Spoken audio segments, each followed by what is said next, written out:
There was definitely a distance. There was a birth.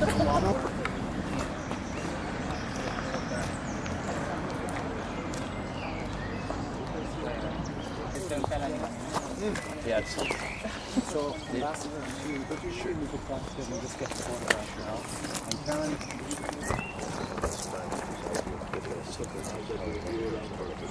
Yes. If you just tighten in a small bit, Karen. That's it.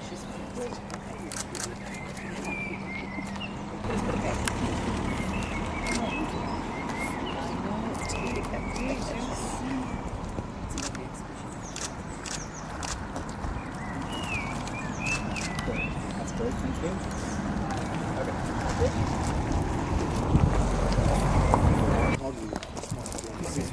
Strange number.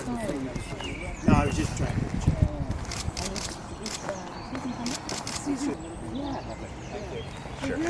So can you see the resemblance?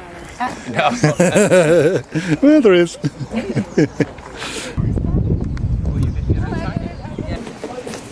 No. Upstairs in the room, I think.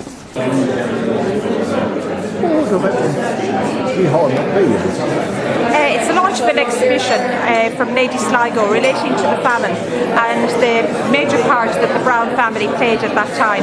And it's a great honour that we have the ambassador, the US ambassador, Kevin O'Malley, who has roots in Westport, here to launch the exhibition. So we're surrounded by a number of friends, close friends, business people, the local community, and it's a great occasion. And all I have to say is that I'm delighted to hear that the Altmouse played such a big part in the Irish famine. I was so delighted to hear it. And the thing with it, I'm so happy to turn up today and show appreciation to their goodness to us the poor people at the time of the famine. Well, it's another action on behalf of Sligo family that's opening it up to the public, and it should help the students of history, because when you read Dennis Browne's book, the record of Sligo was very good around the famine time. So I'm looking forward to reading the letters. And also it makes it more attractive for serious visitors to come down here. And I hope a lot of people will avail of it. What's it like being an ambassador anyway? Is it a... I'll ask your wife, yeah. What's it like being... Huh? It's interesting and it's very hard work. Hard work, yeah. But it's very, very interesting. Is there a lot of entertainment?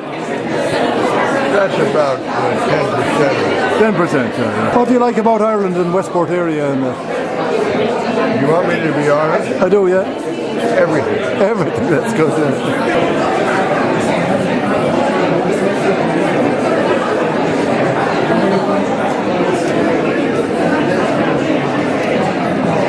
You really are all very welcome. There's a few people I'd like to especially welcome here in the audience that I know are here. Martin Keating from our Town Council and any of the council members. We've also got an ex-ambassador here in the audience, Walter Curley, who was ambassador during the 80s, and it's great to see you here too, Walter. We have two very special people here today, here to help launch this wonderful new exhibition. We've got Christine Kinealy, who is Professor Christine Kinealy, who basically has written an awful lot of books on the famine, Irish history and American history.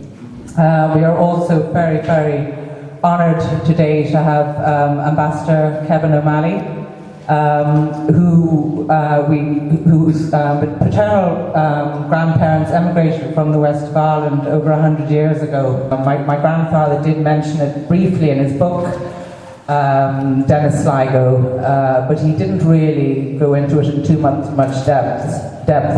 And there's always a little bit of a suspicion, I think, with big houses like this in Ireland, as to what the family did and didn't do.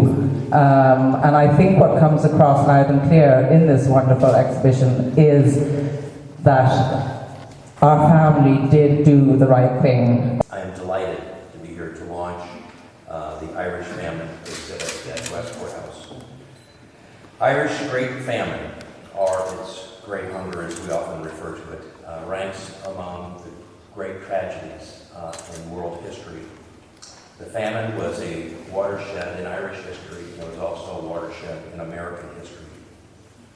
The Great Hunger permanently changed Ireland's demographics, its political and its cultural landscape, and left scars that caused pain that are reflected even today. We simply cannot forget such a tragic event. As commentator Fintan O'Toole wrote in a recent article in the Irish Times, no event in Irish history is more emotive than the Great Famine, he wrote, and nowhere is it more emotive than in the United States. That's why these exhibits, the one here today at Westport House and the one in the United States, are so important that we not forget the Great Famine. And then the third part of the homecoming is, of course, the beautiful, remarkable Lady Sligo. The image you see of Lady Sligo is when she was only 16 years old, a very possessed 16-year-old, a renowned society beauty.